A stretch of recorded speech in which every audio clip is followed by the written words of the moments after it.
Super மஞ்சள் மீன் இருக்கு, இந்த குழஞ்சு போன மீன் இருக்கு, எதை எடுப்பீங்க நீங்க? அவ்வளோதான், அது மசாலாலாம் போட்டு செஞ்சாலே எடுக்க மாட்டாங்க இல்லை. நான் ஆதியான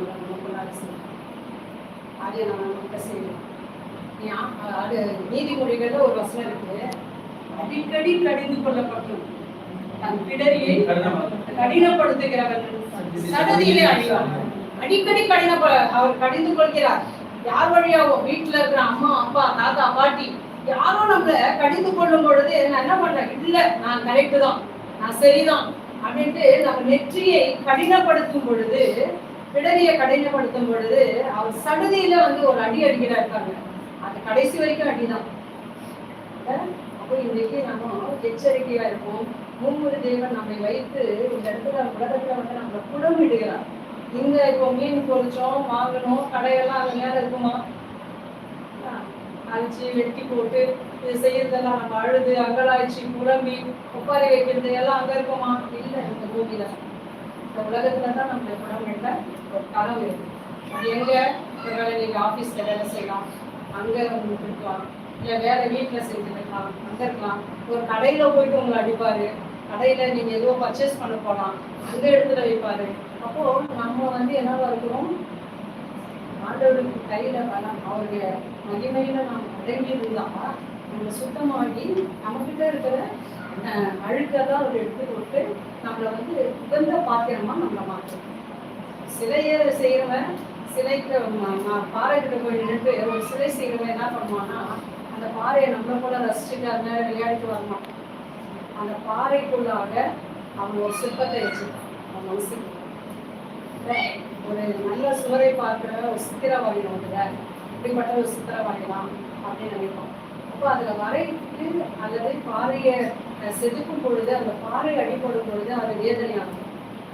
அந்த இதுல சுவர்ல சித்திரை வரும் பொழுதும் அப்படி நேரம் வரையாத படிக்க அதுக்கு பெயிண்ட் போட்டு அதை கழுவி அதை தேய்ச்சி அதில் அழகா ஒரு சிற்பம் ஒரு படத்தை வரையும் பொழுது அதுக்கு வேதனையாக தான் இருக்கும். அதுபோல இன்றைக்கு கடைசி நாட்கள்ல நமக்கு ஒரு வேலை இப்படிப்பட்ட ஒரு நிலைகள்ல இருக்கிறோம்.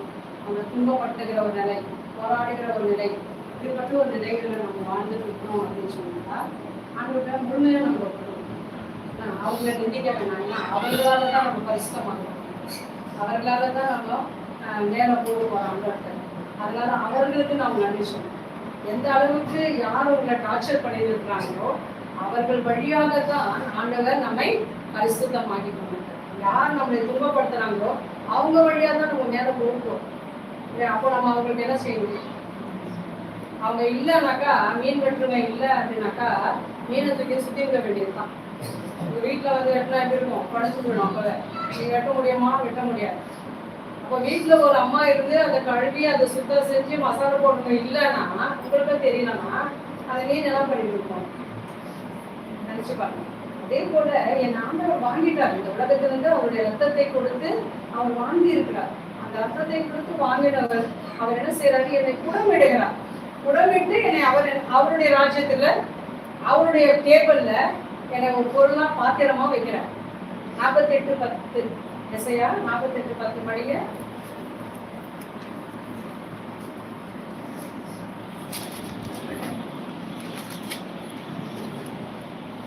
இதோ உன்னை குடமிட்டேன், ஆனாலும் வெளியே போதல்ல, உபத்திரவத்தின் புகையிலே உன்னை தெரிந்து கொண்டேன். தெரிந்து கொண்டாரா? இது ஒரு வசனம் நிறைய இருக்கு. இந்த மாதிரி ஆண்டவர் சொல்றாரு, இதோ உன்னை நான் தெரிந்து கொண்டேன். நான் கடையில போய் எல்லாம் மஞ்சள் மீனா ஒன்று பார்த்து அதை நான் செலக்ட் பண்ணிக்கிறேன். உன்னை நான் அப்படி தெரிந்து கொண்டேன். தெரிந்து கொண்டு என்ன பண்ணறான்? உபத்திரவம் என்னும் துன்பம் என்னும் உடையிலே என்னை குடம் போட, இது நல்ல மீனா கெட்ட மீனா, இது அடங்கி போற மீனா அப்படின்ட்டு நம்ம என்ன பண்றாரு? துன்பம் என்னும் உலையிலே நம்மளை குடம் போடுகிறார். ஆண்டவர் இன்றைக்கு இந்த இடத்துல நம்ம எல்லாரையும் கூட்டின்னு வந்துட்டாரு. கூட்டின்னு வந்துட்டு அப்படியே பரலோகத்துல தூக்கிட்டு போனாருன்னா பரலோகம் நாருவாங்க, தேவ சமூகம் நாரி போகும். அப்ப நம்மளெல்லாம் அங்க வச்சுட்டு அவர் என்ன பண்ணிட்டு இருக்கணும்? யாரையாவது கிளீன் பண்றதுக்கு ஒரு ஆளை கூப்பிடுவாரு இல்ல? அப்போ அப்படி இல்லை. பரலோக ராஜ்யம் நித்தியத்திற்கும் நம்மை குடமிட்டு பரிசுத்தமாகி அவருடைய மனவாட்டிகள் என்று முத்திரை போட்டு பரிசுத்த ஆவியானவர் நம்மளை அனுப்புகிறார். அல்லேலூயா. அப்போ பரிசுத்த ஆவியானவருடைய வேலை இன்றைக்கு